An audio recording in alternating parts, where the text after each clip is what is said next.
सर्वधर्म स्वरूपिणे अवतार वरिष्ठाय रामकृष्णाय ते नमः। শ্রী শ্রী রামকৃষ্ণ কথামৃত শ্রীম কথিত প্রথম খণ্ড। তব কথামৃতম তপ্ত জীবনম কবিভিড়িতম কলমশাপহম শ্রবণমঙ্গলম শ্রীমদাততম ভুবি গৃণন্তি ये ভুরিদা জনা। শ্রীমদ্ভাগবত গোপী গীতা, পৃষ্ঠা সংখ্যা 206, 1883, 8ই জুন।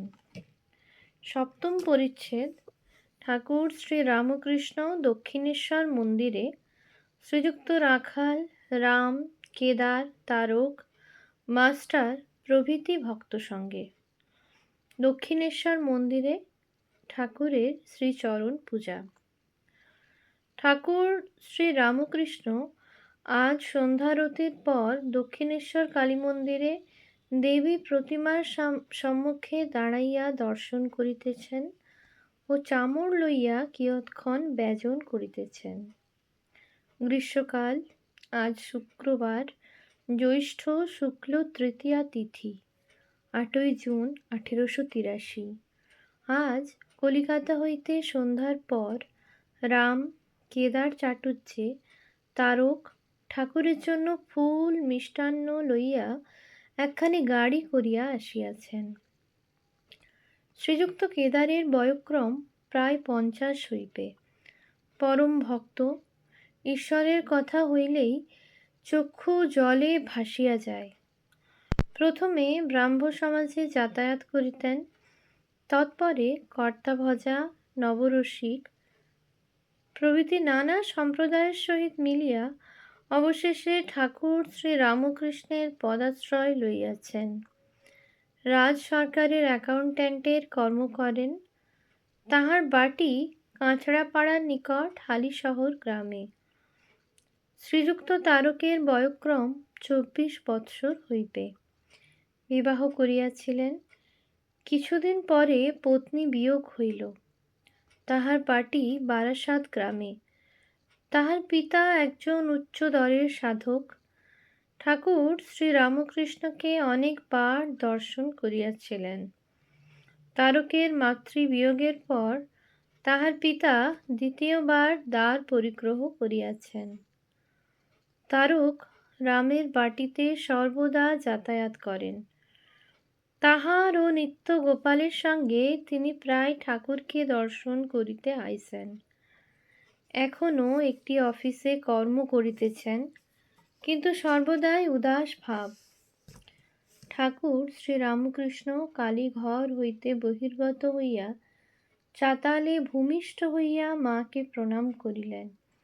দেখিলেন রাম, মাস্টার, কেদার, তারক প্রভৃতি ভক্তেরা সেখানে দাঁড়াইয়া আছেন। শ্রীযুক্ত তারকের প্রতি স্নেহ, কেদার ও কামিনী কাঞ্চন। ঠাকুর তারকের চিবুক ধরিয়া আদর করিতেছেন। তাহাকে দেখিয়া বড়ই আনন্দিত হইয়াছেন। ঠাকুর ভাবাবিষ্ট হইয়া নিজের ঘরে মেঝেতে বসিয়া আছেন। পা দুখানি বাড়াইয়া দিয়াছেন। রাম ও কেদার নানা কুসুম ও পুষ্পমালা দিয়া শ্রীপাদপদ্ম বিভূষিত করিয়াছেন। ঠাকুর সমাধিস্থ। কেদারের নবরসিকের ভাব। শ্রীচরণের বৃদ্ধাঙ্গুষ্ঠ ধারণ করিয়া আছেন। তাহা হইলে শক্তি সঞ্চার হইবে, এই ধারণা। ঠাকুর একটু প্রকৃতিস্থ হইয়া বলিতেছেন, মা আঙুল ধরে আমার কি করতে পারবে? কেদার বিনীতভাবে হাত জোড় করিয়া আছেন। শ্রীরামকৃষ্ণ কেদারের প্রতি ভাবাবেশে। কামিনী কাঞ্চনে মন টানে তোমার, মুখে বললে কি হবে যে আমার ওতে মন নাই? এগিয়ে পড়ো। চন্দন কাঠের পর আরও আছে রূপার খনি, সোনার খনি, হিরে মানিক। একটু উদ্দীপন হয়েছে বলে মনে করো না যে সব হয়ে গেছে। ঠাকুর আবার মার সহিত কথা কহিতেছেন, বলিতেছেন, মা, একে সরিয়ে দাও। কেদার শুষ্ক কণ্ঠ রামকে সভয়ে বলিতেছেন, ঠাকুর এ কি বলছেন? অবতার ও পার্ষদ। শ্রীযুক্ত রাখালকে দেখিয়া ঠাকুর আবার ভাবাবিষ্ট হইতেছেন। ভাবে রাখালকে সম্বোধন করিয়া বলিতেছেন, আমি অনেক দিন এখানে এসেছি, তুই কবে এলি? ঠাকুর কি ইঙ্গিত করিয়া বলিতেছেন যে তিনি ঈশ্বরের অবতার, আর রাখাল তাহার একজন পার্ষদ, অন্তরঙ্গ। অষ্টম পরিচ্ছেদ। দক্ষিণেশ্বরে মণিরামপুর ও বেলঘরের ভক্ত সঙ্গে। শ্রী রামকৃষ্ণ কথিত নিজ চরিত। ঠাকুর শ্রী রামকৃষ্ণ দক্ষিণেশ্বর মন্দিরে নিজের ঘরে কখনো দাঁড়াইয়া কখনো বসিয়া ভক্ত সঙ্গে কথা কহিতেছেন। আজ রবিবার 10ই জুন 1883 খ্রিস্টাব্দ, জ্যৈষ্ঠ শুক্লা পঞ্চমী, বেলা 10টা হইবে।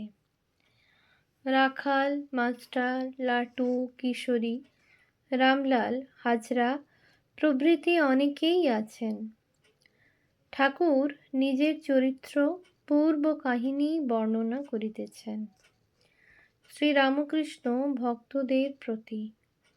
ও দেশে ছেলেবেলায় আমায় পুরুষ মেয়ে সকলে ভালোবাসত, আমার গান শুনত, আবার লোকদের নকল করতে পারতুম, সেই সব দেখত ও শুনত। তাদের বাড়ির বউরা আমার জন্য খাবার জিনিস রেখে দিত, কিন্তু কেউ অবিশ্বাস করত না, সকলে দেখত যেন বাড়ির ছেলে। কিন্তু সুখের পায়রা ছিলুম, বেশ ভালো সংসার দেখলে আনাগোনা করতুম। যে বাড়িতে দুঃখ বিপদ দেখতুম সেখান থেকে পালাতুম। ছোকরাদের ভিতর দু একজন ভালো লোক দেখলে খুব ভাব করতুম, কারুর সঙ্গে সেঙাত পাতাতুম। কিন্তু এখন তারা ঘোর বিষয়ী।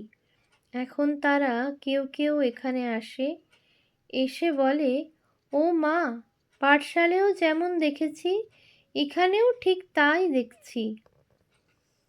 পাঠশালে শুভঙ্করী আঁক ধাঁধা লাগতো, কিন্তু চিত্র বেশ আঁকতে পারতুম, আর ছোট ছোট ঠাকুর বেশ করতে পারতুম। Fond of charitable houses and of Ramayana and Mahabharata. Sadabrata অতিথিশালা যেখানে দেখতুম সেখানে যেতুম, গিয়ে অনেকক্ষণ ধরে দাঁড়িয়ে দাঁড়িয়ে দেখতুম, কোনখানে রামায়ণ কি ভাগবত পাঠ হচ্ছে তা বসে বসে শুনতুম। তবে যদি ঢং করে পড়তো তাহলে তার নকল করতুম আর অন্য লোকেদের শোনাতুম। মেয়েদের ঢং বেশ বুঝতে পারতুম, তাদের কথা সুর নকল করতুম। করে রাঁড়ি বাপকে উত্তর দিচ্ছে, যাই। বারান্দায় মাগিরা ডাকছে, ও তপসে মাচোলা। নষ্ট মেয়ে বুঝতে পারতুম। বিধবা সোজা সিঁথে কেটেছে আর খুব অনুরাগের সহিত গায়ে তেল মাখছে, লজ্জা কম, বসবার রকমই আলাদা। থাক বিষয়ীদের কথা। রামলালকে গান গাহিতে বলিতেছেন। শ্রীযুক্ত রামলাল গান গাহিতেছেন। 1. কে রণে নাচিছে বামা নীরোদ বরণী, শোণিত সায়রে যেন ভাসিছে নব নলিনী। এইবার রামলাল রাবণ বধের পর মন্দোদরীর বিলাপ গান গাহিতেছেন। কি করলে হে কান্ত, অবলারী প্রাণকান্ত, হয় না শান্ত এ প্রাণান্ত বেনে। রাম নামে শ্রী রামকৃষ্ণ বিহ্বল গোপী প্রেম। শেষ গানটি শুনিতে শুনিতে ঠাকুর অশ্রু বিসর্জন করিতেছেন আর বলিতেছেন, আমি ঝাউতলায় বাজে করতে গিয়ে শুনেছিলাম নৌকার মাঝি নৌকাতে ওই গান গাচ্ছে। ঝাউতলায় যতক্ষণ বসেছিলাম খালি কেঁদেছি। আমাকে ধরে ধরে ঘরে নিয়ে এলো। ৩ শুনেছি রাম তারক ব্রহ্ম, মানুষ নয় রাম জটাধারী, পিতে কি নাসিতে বংশ, সীতা তার করেছ চুরি। অক্রূর শ্রীকৃষ্ণকে রথে বসাইয়া মথুরায় লইয়া যাইতেছেন দেখিয়া গোপীরা রথচক্র আঁকড়াইয়া ধরিয়াছেন ও কেহ রথচক্রের সামনে শুইয়া পড়িয়াছেন। তারা অক্রূরকে দোষ দিতেছেন। শ্রীকৃষ্ণ যে নিজের ইচ্ছায় যাইতেছেন তাহা জানেন না। ৪ ধরো না রথচক্র, রথ কি চক্রে চলে, যে চক্রে চক্রী হরি, যার চক্রে জগৎ চলে। শ্রীরামকৃষ্ণ ভক্তদের প্রতি। গোপীদের কি ভালোবাসা, কি প্রেম! শ্রীমতী স্বহস্তে শ্রীকৃষ্ণের চিত্র এঁকেছেন, কিন্তু পা আঁকেন নাই, পাছে তিনি মথুরায় চলে যান। আমি এসব গান ছেলেবেলায় খুব গাইতাম। এক এক যাত্রার সমস্ত পালা গেয়ে দিতে পারতাম। কেউ কেউ বলতো আমি কালীয় দমন যাত্রার দলে ছিলাম। একজন ভক্ত নূতন উড়ানি গায়ে দিয়া আসিয়াছেন। রাখালের বালক স্বভাব, কাঁচি এনে তার চাদরের ছিলা কাটিতে যাইতেছেন। ঠাকুর বলিলেন, কেন কাটছিস, থাক না, শালের মতো বেশ দেখাচ্ছে। হ্যাঁ গা, এর কত দাম? তখন বিলাতি চাদরের দাম কম ছিল। ভক্তটি বলিলেন, 1 টাকা 6 আনা জোড়া। ঠাকুর বলিলেন, বলো কি গো, জোড়া? 1 টাকা 6 আনা জোড়া? কিয়ৎক্ষণ পরে ঠাকুর ভক্তকে বলিতেছেন, যাও গঙ্গা নাও গে, একে তেল দে রে।